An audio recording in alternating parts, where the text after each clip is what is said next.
talk of the town. नमस्कार, यो हो कार्यक्रम टक अफ द टाउन र म सुनिल कोइराला। आजको श्रृङ्खलामा पनि हामी सिन्धुपाल्चोकको माङ्खामा गएको पहिरो, त्यसले निम्त्याएको क्षति र त्यसले दिएको चोटको विषयमा केन्द्रित फलोअप कथा तपाईहरुमाझ प्रस्तुत गर्दैछौँ। माङ्खामा गएको पहिरो र जहाँ राज्यको प्रभावकारी उपस्थिति नहुँदा त्यहाँका स्थानीयहरू र प्रभावितहरूले पाएको पीडाको कथा आज हामी प्रस्तुत गर्छौँ। सबैभन्दा पहिले रिपोर्टपछि सम्बन्धित प्रतिनिधिहरू र व्यक्तिहरूको कुराकानीसँगै हामी उपस्थित हुनेछौँ।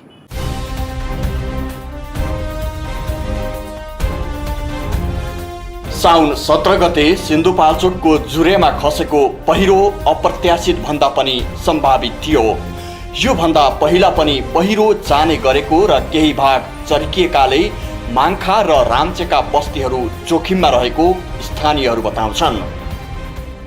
यो पहिरोको बारेमा के छ भनेको यो त ठुलो कुरा हामीले गर्न नसक्ने कुरा होइन भनेर उहाँले अब भन्न निकाय उहाँ हो नि त। कुरा उठायो हामीले, यो खतरा छ, एकदम जोखिममा छ। यो पहिला यो भू समस्याको स्टाफलाई थाहा थियो, अब कसलाई भन्ने हामीले होइन। उनीहरूले गर्नुपर्ने हो नि त। उनीहरूले त्यो बाटो हिँड्थ्यो, उनीहरूलाई थाहा थियो कि नगरे रोकथाम गरे भए ल 1 अर्ब लाग्थ्यो, यसो मान्छे क्षति हुन्थ्यो होइन। अब अहिले त 1 अर्ब 10 खरब नोक्सान हुन्छ, यो खरब नोक्सान हुन्छ अहिले त त्यसले 1 अर्ब लाग्थ्यो होला, त सरकारले गर्नुपर्ने कि नगरे हो। यति हुँदा हुँदै पनि यहाँ गएको भीषण पहिरोले ठुलै मानवीय तथा भौतिक क्षतिको पीडा थुपरिदिएको छ। जे नहुनु थियो त्यो भइसक्यो, तर विपद पछि राज्यका तर्फबाट भएका कामहरू प्रभावकारी देखिएनन्। राजधानी काठमाडौँबाट गाडीमा जम्मा 2 घण्टाको दूरीमा रहेको विपद स्थलमा राज्यले आफ्नो बलियो उपस्थिति देखाउन नसकेर ठुलो कमजोरी गरिसकेको छ। विपद पछि तत्काल गरिनुपर्ने कामहरू मध्ये खोजी, उद्धार, राहत र पुनर्स्थापनामै सरकारी पक्ष चुक्न पुग्यो। विपद पछि घटनास्थलमा शव खोज्नका लागि प्रशस्त स्रोत साधनको परिचालन गर्न नसक्नु, घटनाको 2 दिन पछि मात्र एउटा एक्सकाभेटर र डोजर प्रयोग गरिनु, घाइतेहरूलाई प्रभावकारी उपचारको व्यवस्था गर्न नसक्नु, पहिरो प्रभावितहरूलाई उचित राहतको व्यवस्था गर्न ढिलाइ गर्नु जस्ता महत्त्वपूर्ण पक्षमा सरकार चुकेको छ। त्यस घटना पछि पनि सिन्धुपाल्चोक, दोलखाको जिरी लगायतका स्थानमा पहिरोले जनधनको क्षति गर्न छाडेको छैन। वर्षायाम भएकाले देशका अन्य भागहरूमा पनि पहिरो जाने क्रम बढ्दो छ, तर सार्वजनिक स्थल र तारे होटलका कोठामा जति नै ठुला योजनाका ठेलीहरू पढेर सुनाउने गरिएका भए पनि व्यवहारमा पर्दा भने राज्यले कतिसम्म र कस्तोसम्म गर्दो रहेछ भन्ने तथ्य सिन्धुपाल्चोकको घटनाले पुष्टि गरिदिइसकेको छ। पहिरोको जोखिममा हुँदाहुँदै पनि बस्ती बसेको थियो, यो त्यो बाध्यता पनि थियो। एक हिसाबले भन्दा पहिरो आयो लग्यो होइन। अब त्यसपछिको त्रास चाहिँ आजको दिनसम्म आउँदा तपाईँहरूलाई चाहिँ कस्तो खालको त्रास छ? यहाँ स्थानीय वरपरका बासिन्दालाई अहिलेको चाहिँ यो पहिरोसँग अथवा यो सुनकोशी जुन थुनिएको छ यसपछि आउन सक्ने बाढीको त्यो त्रास आजको दिनमा छ कि कम भयो? यो चाहिँ यो बारिएको थुनिएको हुनाले योभन्दा अब तत्कालीन हुने घटनालाई चाहिँ केही न्यूनी भएको छ। धेरै धनजनको क्षतिबाट रोकिएको छ। तर अब फेरि आएर खोलो थुन्यो अथवा यसले थर्काएर यो भागको पनि चर्काएको छ अरे। हेर्नुहोस् है, र यो माथि पनि जति माथि हरियो डाँडा देखेको छ नि थुम्का, यो पनि चर्केको छ अरे।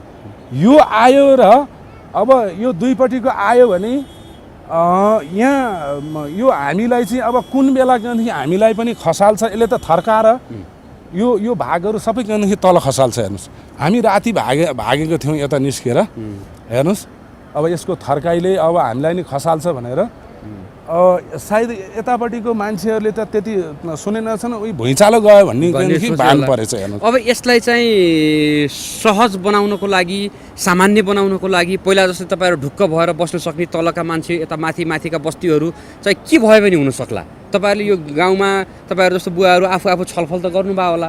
यो नदीलाई अब क्रमिक रूपले यो ताललाई चाहिँ घटाउने र अब यो माथिल्लो भागलाई चाहिँ आउने भागलाई त कसैले थेक्नै सक्दैन। हेर्नुहोस्, सानो भएको वाल स्वाल लगाउन सकिएला। हजुर, यो नदीलाई चाहिँ क्रमिक रूपले एकैचोटि खोल्दाखेरि पनि यसले ठुलो क्षति पुर्याउँछ तलतिरको भागलाई। हजुर, यसलाई चाहिँ क्रमिक रूपले अब त्यसलाई एउटा तौर तरिकाले सन्तुलनमा घटाउनुपर्छ। भनेपछि अझै पनि यो क्षेत्र बाढीको हिसाबले अथवा यो नदी थुनिएर यसले पहिरोको हिसाबले अथवा नदी थुनिएर त्यसबाट उत्पन्न हुन सक्ने बाढीको हिसाबले पनि जोखिममा चाहिँ छ हैन? छ हजुर, यो पुरै जोखिमपूर्णै छ। अब यो चर्किराखेको छ, यो जङ्गल देखिराख्नु भएको छ र यो माथिको ढिस्को पनि चर्किराखेको छ। अब यो जाने ठाउँ काहीँ पनि छैन। हेर्नुहोस् यतिखेरको अवस्थामा हिउँदमा भयो नि यसो किनदेखि बारीमा गएर गोठ हालेर बसौँ भन्ने कुरा आउँथ्यो। बर्खा मास छ, पानी आउँछ झमझम, यसले गर्दाखेरि साह्रै नै समस्या छ। हामीको तपाईँहरूको रात दिन दैनिकी चाहिँ एकदम चिन्ता र त्रसित रूपमा बसिरहनु भएको छ। हामी किनदेखि राम्रोसँग ढुक्कसँग सुत्न पाएको छैनौँ। राजधानीदेखि नजिकै रहेको स्थानमा विपद पर्दा त राज्यले उद्धार राहत र पुनर्स्थापनामा यतिका धेरै कन्जुसियाई देखाउँछ भने दुर्गम बस्तीमा यस्तै विपद परेको भए झन् कस्तो भीमकाय अवस्था हुन्थ्यो होला त्यो सहजै अनुमान लगाउन सकिन्छ। पहिरोको सम्भावित जोखिम कहाँ छ भनेर पहिल्यै पत्ता लगाउन सकिने विपदविदहरू बताइरहँदा यहाँ दिनहुँ पहिरो जाने र जनधनको क्षतिको क्रम रोकिएको छैन।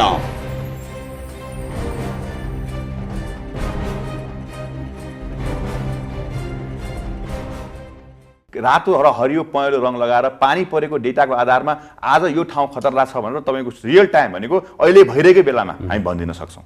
त्यसमा हामीसँग क्यापासिटी छ। तपाईँले नसोच्नुहोस् यो विदेशीको सहयोग लिन्छ, होइन, एक्लै हामी नेपालीले गर्न सक्छौँ। हामीसँग त्यो क्षमता छ। तर विपद पूर्व तयारी र प्रतिकार्यका शीर्षक दिएर बजेटको दोहोलो गाडिएको भए पनि खै त समयमै जोखिम स्थल क्षेत्रहरूको पहिचान गरी जनधनको सुरक्षा गरेको? सिन्धुपाल्चोकको घटनालाई हेर्ने हो भने त राज्य आफैले अरू थप कहाली लाग्दो विपदको सिर्जना गरिरहेको देखिन्छ। ठुला ठुला विधि विधान नीति कानुनका ठेली र चर्का भाषणबाजीले मात्र विपद जोखिम न्यूनीकरण हुन सक्दैन। परेको बेला स्रोत साधन र संयन्त्रको परिचालन गरी व्यवहारमा उतार्न राज्य सक्षम हुनै पर्छ।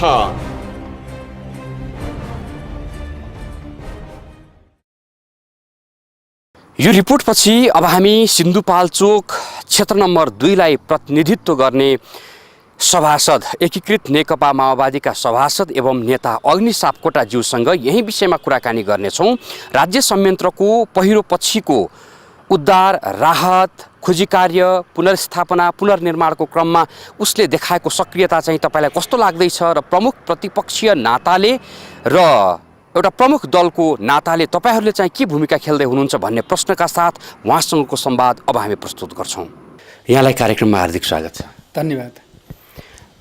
सिन्धुपाल्चोक क्षेत्र नम्बर 2 पर्यो, यहाँको 2 लाई प्रतिनिधित्व गर्नुहुन्छ। माङ्खा जहाँ पहिरो गयो त्यो क्षेत्र नम्बर 1 पर्छ। आफ्नो क्षेत्र नपरेको हुनाले त्यति धेरै दायित्वबोध त्यति धेरै जिम्मेवारी नपर्ने रहेछ कि के हो? होइन, बिल्कुल होइन। सदनमा पनि मैले 20 गते चाहिँ पहिल्यै चाहिँ बोलेर ध्यान आकर्षण गराइसकेपछि सिङ्गो सदन सुनकोसीमय भएको थियो। अहिले पनि हामीले सकेसम्म पहल कदमी गरिरहेका छौँ। मलाई त्यस्तो फरक महसुस कहिल्यै भएको पनि थिएन, अहिले त झन् हुने कुरै भएन।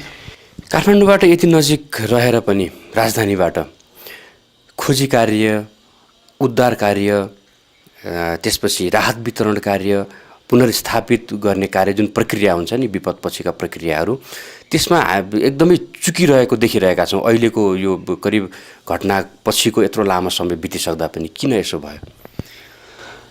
तपाईले एकदम ठिक भन्नुभयो। उद्धारमा पनि चाहिँ जुन युद्धस्तरमा काम हुनुपर्थ्यो त्यो भएको छैन। अब पानी खोल्ने कुरामा पनि चाहिँ अझैसम्म चाहिँ राज्य अलमलिरहेको छ, प्रभावकारी उपाय अवलम्बन गर्न सकेको छैन। त्यस्तै खोजी कार्य पनि राम्रो भइरहेको छैन। राहत पनि चाहिँ उही सामान्य चाहिँ जाने मानेको पहिरोमा पर्नेहरू अथवा जाने मानेको प्राकृतिक प्रकोपमा परेकाहरूलाई दिने जस्तो मात्रै दिएको छ। यसमा त हुनुपर्ने के हो भन्नुहुन्छ भने अब यो असाधारण र विशेष खालको घटना भएको हुनाले सरकारले विशेष निर्णय गरेर विशेष राहत प्याकेज दिनुपर्थ्यो, त्यो दिन सकेको छैन। र मैले दुःखका साथ के भन्नुपर्छ सुनिलजी भने जुन बेलामा त्यो घटना घट्यो त्यो घटना घट्ने बेलामा हाम्रो देशमा भारतीय प्रधानमन्त्री नरेन्द्र मोदीको भ्रमण हुँदै थियो। उहाँलाई स्वागत सत्कार गर्ने कुरामा पुरै ध्यान दिनु पर्थ्यो, त्यसमा दुई मत हुन सक्दैन। तर सरकार यति नराम्रोसित त्यो भ्रमणले अल्मलियो, वास्तवमा त्यता ध्यानै कम गयो। के गर्नु पर्थ्यो सरकारले? विपद व्यवस्थापन समितिमा छलफल चल्दाखेरि त्यहाँ चाहिँ अलिकति जोखिम लिने कुरामा अलि इच्छा शक्तिको कमी देखिएको कारणले सबभन्दा पहिला त मलाई के लाग्छ भनेदेखि सुरुमै त्यो घटना घट्ने बित्तिकै चाहिँ पहल लिएर चाहिँ स्पष्ट निर्देशन भएको भए मलाई लाग्छ अब त्यहाँ पाइप बमहरू घुसारेर त्यहाँ धेरै चाहिँ ठुला विस्फोटन भन्दा नि साना साना पाइप बमहरू बिछाएर विस्फोटन गराएको भए सुरुमै त्यो पानी खोल्थ्यो। प्रमुख प्रतिपक्षीको हिसाबले माओवादीले चाहिँ कस्तो पहल कदमी लियो? अब हामीले सक्दो त गरेका छौँ, तर जस्तो पक्ष उस्तै प्रतिपक्ष भने जस्तो त भएको छ।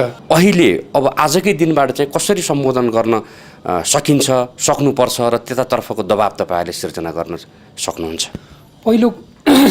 पहिलो कुरा चाहिँ तत्कालै सरकारले त्यो बाढी पहिरोको सन्दर्भमा विशेष निर्णय गर्नुपर्छ र विशेष प्याकेजको घोषणा गर्नुपर्छ।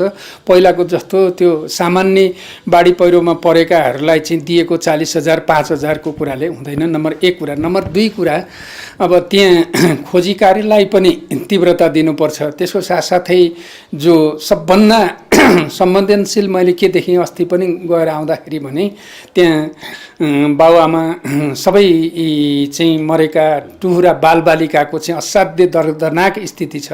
तिनीहरूलाई सबभन्दा पहिला सरकारले अभिभावकत्व प्रदान गर्ने गरी कार्यक्रम ल्याउनुपर्छ। मुख्य कुरा चाहिँ के भने यस्ता घटनाहरू त एक्कासी अपरझट घट्ने गर्छन्, आकस्मिक रूपमा घट्ने गर्छन्।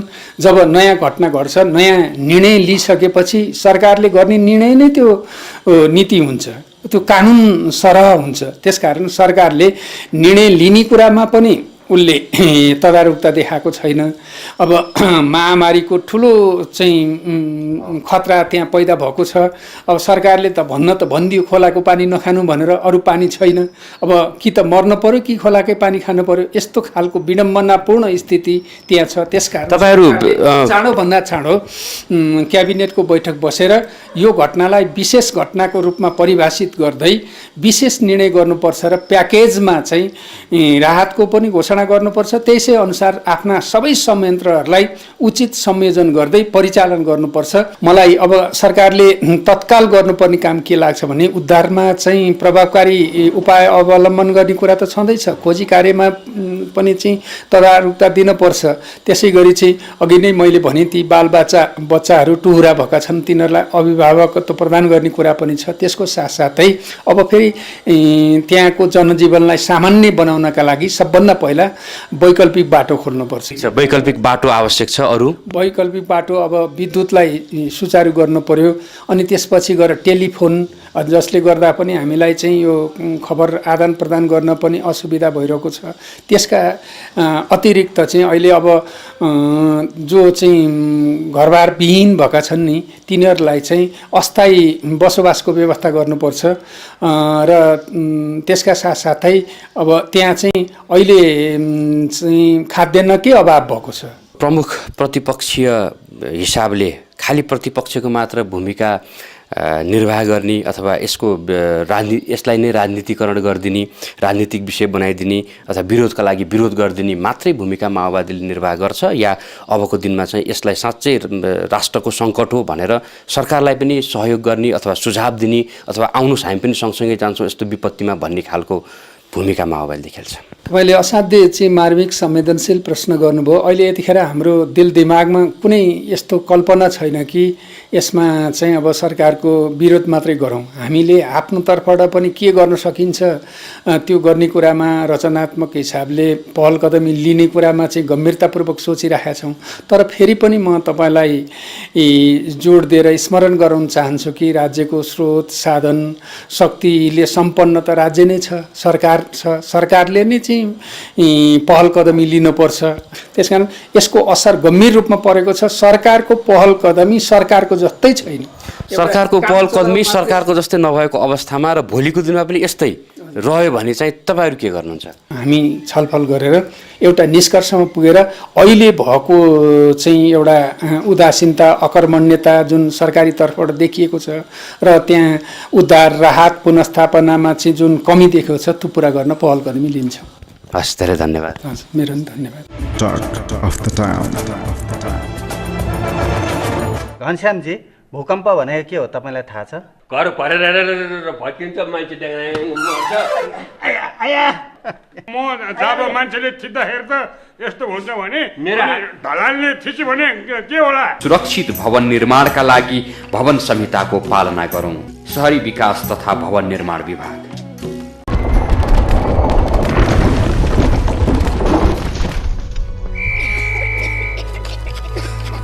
ल है त 1 2 ठिक त छौ तिमीहरू? यो दराजलाई पनि भित्तामा राम्रोसँग अड्काउनु पर्थ्यो अनि मलाई गर्व छ तिमीहरूले मेरो निर्देशनको सही पालना गर्यो। यो हो विकासको फ्यामिली। कम्प्युटर त छ तर इन्टरनेट एकदमै स्लो। वहाँ पनि उस्तै स्लो। यही हो यो घरको डेली रुटिन। तर यो हो दिपेशको family, World Link cable zoom family. Internet पनि फास्ट, वहाँ पनि फास्ट। यिनीहरू त झनै फास्ट। वर्ल्ड लिंकको 999 अफर केबल जुम 5 Mbps अब मात्र रु 999 मा। World Link cable zoom.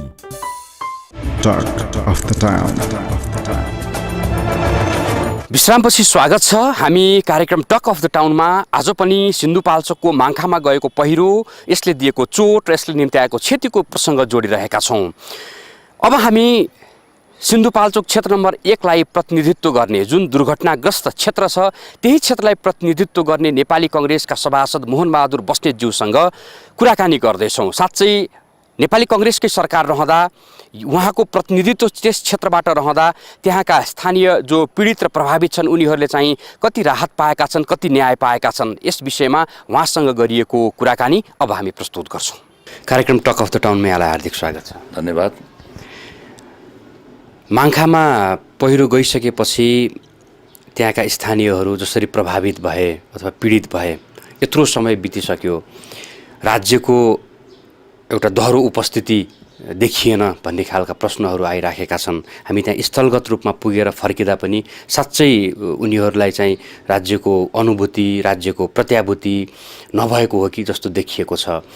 त्यहाँबाट प्रतिनिधित्व गर्ने तपाईँ सभासद हुनुहुन्छ, उहाँहरूको त्यो प्रश्नको सम्बोधन चाहिँ सबैभन्दा पहिले के छ? त्यसमा चाहिँ चाहे जिल्ला प्रशासन, प्रहरी प्रशासन अथवा जनपद अथवा सशस्त्र अथवा सेनाले उहाँले काम गरिरहनु भएको छ, हामीले यसमा अब्जर्भ दिनु मिल्दैन। तर राज्यले जुन ढङ्गबाट राहत उपलब्ध गराउने विषयमा पुनर्वासको व्यवस्था एउटा महत्त्वपूर्ण समस्याको रूपमा के भन्छ बल्झिरहेको अवस्था छ। तुलनात्मक दृष्टिकोणबाट प्राइभेट सेक्टरबाट जति त्यहाँ एउटा चाहिँ इनिसिएसन रहेको छ त्यो समस्या समाधानको लागि सरकारी पक्षबाट पुनर्वासको विषयमा जुन कदम अगाडि बढ्नु पर्थ्यो त्यो कदम चाहिँ अहिले भइरहेको छैन।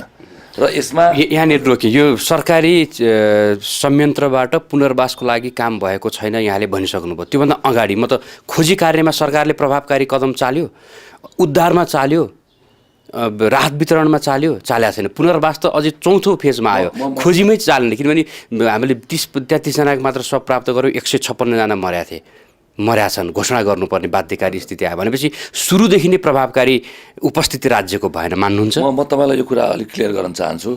म एउटा जनप्रतिनिधि भएको हैसियतले जनता खुसी हुनु भनेर म चाहिँ अलि यो परिस्थितिलाई चाहिँ अतिरञ्जित गरेर म बोल्न चाहन्न। म दैनिक जस्तो त्यहाँ छु। त्यसकारणले मैले अघि नै भने केन्द्रीय स्तरबाट जो उपस्थिति देखाउनु पर्थ्यो त्यो कुरा कमी आएकै छ, भएको छैन। तर स्थानीय स्तरबाट जुन किसिमबाट काम गर्नुपर्ने हो दैविक उद्धार समितिले, कमिटीले त्यो काम गरिरहेछ। जस्तै खोजीको कुरामा सुरुमा धेरै खोज्ने काम हो, त्यो ठाउँमा गाडी चल्न पनि प्रतिबन्ध लगाएको थियो। त्यो बाँधको स्थितिको विषयमा धेरैलाई थाहा थिएन र वात्त खोल्यो भने त कोही बस्दैन नि, ज्यान त सबैको माया हुन्छ नि।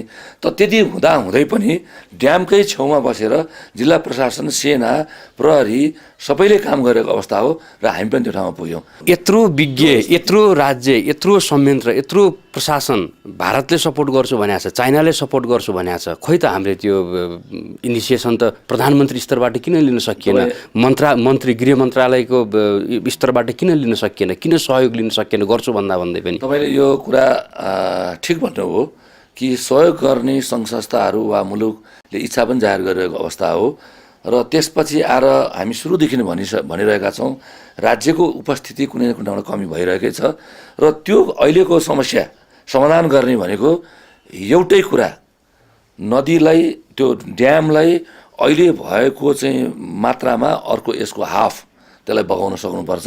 जुनसुकै प्रविधिबाट भए पनि त्यो एउटा समस्या समाधान हो र दसैँको मुखमा नेपाललाई ठुलो एउटा राष्ट्र उठ्तीको मात्रै कुरा होइन कि यो मगी नियन्त्रणका लागि पनि ठुलो सम्भावना भएको चाइनाको एउटा नाका, हाम्रो कोदारी नाका, त्यो टोटल बन्द छ। करोडौँ रुपियाँ दिनमा राष्ट्रको त छँदैछ, त्यो कुरा बेग्लै पक्ष हो। त्यो कुरा भन्दा पनि अब दसैँको मुखमा मगीले बढाउँछ र यसलाई वैकल्पिक बाटोको एउटा महत्त्वपूर्ण पक्ष हो। यो चाहिँ म खुल्ला हृदयले तपाईँको मिडिया मार्फत म के धन्यवाद पनि दिन चाहन्छु भने मैले यो भौतिक पूर्वाधार तथा चाहिँ यातायात मन्त्रीज्यूलाई मैले रिक्वेस्ट गरेँ र म त्यहाँको एउटा जनप्रतिनिधिको नाताले उहाँले तुरुन्तै त्यो कुरालाई स्वीकार्नुभयो र आफै 5 घन्टा लगाएर त्यो यहाँको स्थलगत निरीक्षण गर्नुभयो। त्यसपछि वैकल्पिक काम गर्न बाटो खोल्नका लागि जेसुकै गर्न पनि सरकार तयार छ, गर्नुहोस् भनेर अन द स्पट उहाँले आदेश गर्नुभयो। मन्त्री स्तरबाट निर्णय भयो र आज सेनालाई काम दिएको छ।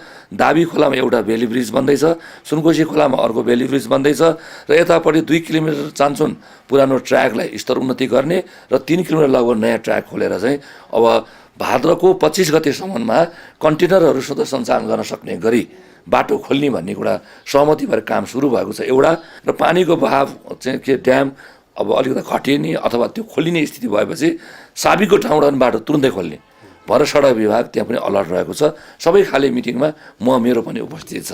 मैले जान्न खोजेको ठिक छ, स्थानीय स्तरबाट पनि भयो, निजी क्षेत्रहरूले पनि गर्यो, त्यहाँको प्रशासनले पनि गर्यो, तपाईँहरूले गर्नुभएको छ, सहयोगी हातहरू भयो, तर तपाईँले स्वीकार्नुभयो राज्यले चाहिँ सुरुदेखि अहिलेसम्मको उपस्थिति प्रभावकारी भएन पनि भनेर स्वीकार्नुभयो। मेरो प्रश्न किन राज्यले चाहिँ त्यहाँ प्रभावकारी उसको उपस्थिति सम्बोधन गर्न किन हिचकिचाइरहेछ, किन आनाकानी गरिरहेछ? तपाईँले भन्नुभएको कुरामा मलाई पनि अलिकति यसलाई अलि असजिलो महसुस भइरहेछ। सुरुमा दैविक प्रकोप उद्धार समितिको केन्द्रीय स्तरको बैठक गृह मन्त्रालयमा हुँदा म त्यो दिन पुगेँ। मैले पुगेर सारा कुरा मैले पनि ब्रिफिङ गरेँ। त्यसपछि बिरामी ल्याउने काम भएन। सबभन्दा मलाई खड्केको चाहिँ कहाँ छ भने यस्तो खालको डिजास्टर भएपछि यसलाई नियन्त्रण गर्ने र यसलाई सहयोग गर्ने पनि एउटा यसको प्लानिङ हुन्छ, एउटा सिद्धान्त हुन्छ। र यसमा के हुन्छ मैले बुझेको कुरा भने त्यो डिजास्टर म्यानेजमेन्टको कुरामा जति हुनुभएको क्षतिलाई त्यो क्षति अब नहुनको लागि रोक्दै जाने र जति मृत भएकोलाई शङ्कास्पद स्थितिमा छ भने त्यसलाई क्लियर गर्ने र बिरामीहरूलाई तत्काल हस्पिटल लाने, उपचार गर्न लाने र बिरामीलाई उपचार ल्याउने काम भएन। त्यो थाहा पाइसकेपछि मैले त्यहाँको स्थानीय समाजसेवी दिनेश श्रेष्ठ भन्ने एउटा साथीसँग कुरा गरेर तत्काल हेलिकप्टर रिजर्भ गरेर हामीले ती बिरामीलाई हेलिकप्टर उसार्ने काम गऱ्यौँ। यो निजी क्षेत्रबाट हो, सरकारले होइन। त्यहाँनिर मलाई धेरै खड्क्यो, सरकारले किन यो बिरामीलाई रेस्क्यु गरिरहेको छैन? त्यहाँको सबैभन्दा ठुलो समस्याको निकासको कुरा भनेको त्यो ड्यामलाई तुरुन्तै जुनसुकै प्रविधि, शक्ति, साधन राज्य उपस्थित भएर भए पनि त्यो पानी खोल्ने कुरालाई छिटोभन्दा छिटो चाहिँ त्यसलाई चाहिँ त्यो काम गर्नुपर्छ। फेरि पनि राज्यसँगै जोडिन्छ प्रश्न। अब छेदविच्छेद भएको घर धनीलाई 5,000 रुपियाँ दिने, क्रियाको लागि भनेर 40,000 दिने, अझै पनि उनीहरूको पुनर्वास यहाँले पनि भन्नुभयो सबभन्दा ठुलो समस्या भनेको त्यो हो। राज्यले जे अहिले पछिल्लो सम्बोधन गर्न खोज्दैछ नि त्यो पर्याप्त छ, त्यतिले पुग्छ? एकदमै छैन, यो बिल्कुलै छैन। आज कसैको हुनेका करोडौँका घर भत्किए होला, नहुनेका चाहिँ लाखौँका घर भत्किए होलान्, मान्छेको ज्यानको चाहिँ कसैको मूल्य हुँदैन। त्यसकारणले गर्दा अहिले बिहान मात्र यहाँ पीडित मान्छेहरू धेरै आउनु भएको थियो। हिजो त्यहाँ एउटा मान्छे रोयो, तपाईँले हामीलाई चामल त दिनुभयो, तपाईँहरूले हामीलाई चाहिँ दाल त दिनुभयो, कहाँ लगाएर राख्ने, कहाँ लगाएर बस्ने, हामी केमा पकाउने, अलिअलि भाँडा कुँडा र एउटा पाल सिवाय केही छैन। बर्सातको बेला हो, त्यस कारणले गर्दा म सुरुमै मैले तपाईँलाई को माध्यम मिडियाबाट मैले अनुरोध पनि गरेँ पुनर्वासको विषयमा एट एनी कस्ट राज्य यो उदासीन हुनु हुँदैन र मलाई सोध्नुहुन्छ भने समग्र रूपमा घटनाको प्रकृतिलाई हेर्दा र समग्र रूपमा आज भएको नोक्सानी र भोलि हुन सक्ने अरब होइन खरबौँको भौतिक संरचनाको नोक्सानी र अब मानवीय मूल्यको त कुरै भएन हजारौँ मान्छे त्यसबाट प्रभावित हुन सक्छन् यो कुरालाई सरकारले ठिक ढङ्गले ठिक समयमा यसलाई चाहिँ विश्लेषण गरेर काम गर्न सकेन भने अकल्पनीय मुलुकको क्षति हुन्छ त्यसपछि सबले प्रस्ताव मान्नुपर्छ र अहिले सरकारमा भएका मान्छेहरू र हामी सबै जो यसमा सम्बन्धित छौँ यो राहत दिलाउने कुरामा यो काम गर्ने कुरामा सबले हाम्रो सराप छ। अब त्यहाँलाई ध्यानमा राखेर त्यसपछि पनि 2-4वटा पहिरोहरू गइसक्यो धेरै ठाउँमा धेरै जनधनको क्षति भइसकेको छ समग्र विपदलाई ध्यानमा राखेर राज्यले यसलाई पाठ सिक्दै कस्तो संयन्त्र निर्माण गर्न आवश्यक छ विपदमा कसरी काम गर्न आवश्यक नेपाल एउटा तराईमा पनि नदीको प्रकोप पहाडमा पहिरोको प्रकोप नदीको प्रकोप त्यसैले हाम्रो चाहिँ यो मुलुकले चाहिँ इतिहास तपाईँले भने जस्तै ऐतिहासिक घटनाक्रमलाई हेर्ने हो भने डिजास्टर म्यानेजमेन्टको विषय एउटा मन्त्रालय नै छुट्टै भन्नुपर्छ मलाई सोध्नुहुन्छ भने छ धेरैवटा मुलुकमा त्यसैले यो डिजास्टर म्यानेजमेन्टको लागि मन्त्रालय छुट्टै बनाउनुपर्छ र यसका लागि स्रोत साधन र प्राविधिकहरूको पनि व्यवस्था गरेको हुनुपर्छ सधैँभरि अलर्ट रहनुपर्छ र यसले चाहिँ धेरै मुलुकका कुरालाई सिकेर हाम्रो कुनै पनि बेला यो विपत्ति आउन सक्छ भन्ने कुरालाई ध्यानमा राखेर एउटा मन्त्रालय खडा गरेर चाहिँ यसको सारा व्यवस्थापन हुन सकेन भने हामीहरू हिजो भयो पस्तायौँ अस्ति भयो पस्तायौँ त्योभन्दा दार्चुलामा हेऱ्यौँ पस्ताउँछौँ मेरो आफ्नो दृष्टिकोण मैले राख्ने मौका पाएँ भोलिका लागि पनि मुलुकभरिमा यस्तो विपत्ति नआओस् भन्नका लागि पनि म अलिकति पढे लेखेको एउटा राजनीतिक कार्यकर्ता हुँ त्यो कुरामा म लाग्छु म खट्छु भन्दा उहाँहरू म भावविभोर पनि हुन्छु एउटाले हिजो रोएर भन्यो तपाईँ बाहेक यहाँ कोही नेता छैन तपाईँले मात्रै दैनिक आएर यहाँ चाहिँ ल्याइदिने बाँडिदिने सबै कुरा सुनिदिनु पर्ने भनेर त्यहाँ रोयो पनि म एकछिन बोल्न सकिनँ त्यसकारण साँच्ची नै अहिले राज्य जुन ढङ्गले संवेदनशील हुनुपर्ने हो त्यो नभएकै हो यसका लागि मेरो तर्फबाट कति पहल गर्नुपर्ने म गर्छु। हस् धेरै धन्यवाद। धन्यवाद। पक्कै हो दर्शकवृन्द सिन्धुपाल्चोकका पहिरो पीडितहरूले उचित राहत पाएका छैनन् तत्काल खोजी कार्य उद्धार कार्य पनि उनीहरूले पर्याप्त पाएका छैनन् यस्तै गुनासो आइरहेको छ यो त्यहाँबाट प्रतिनिधित्व गर्ने सभासदहरूबाट पनि आएको गुनासो छ स्थानीय स्तरबाट निजी क्षेत्रबाट जति पहलकदमी भएको छ जति सहयोग राहत उद्धार कार्यमा उहाँहरू जुटिरहनु भएको छ त्यति राज्य संयन्त्र प्रभावकारी बन्न सकिरहेको छैन यसका प्रभावहरू अझै पनि दीर्घकालीन रूपमा छन् र देखिँदैछन् यतातर्फ राज्य संयन्त्रको प्रभावकारी सम्बोधन हुन आवश्यक छ अन्यथा यस पहिरोको पीडा दीर्घकालीन रूपसम्म रहिरहनेछ। यो सँगै आजको लागि कार्यक्रम टक अफ द टाउनको निर्धारित समय सकिएको छ सम्पूर्ण युनिट सहित म सुनिल पनि बिदा चाहन्छु नमस्कार। Talk of the town.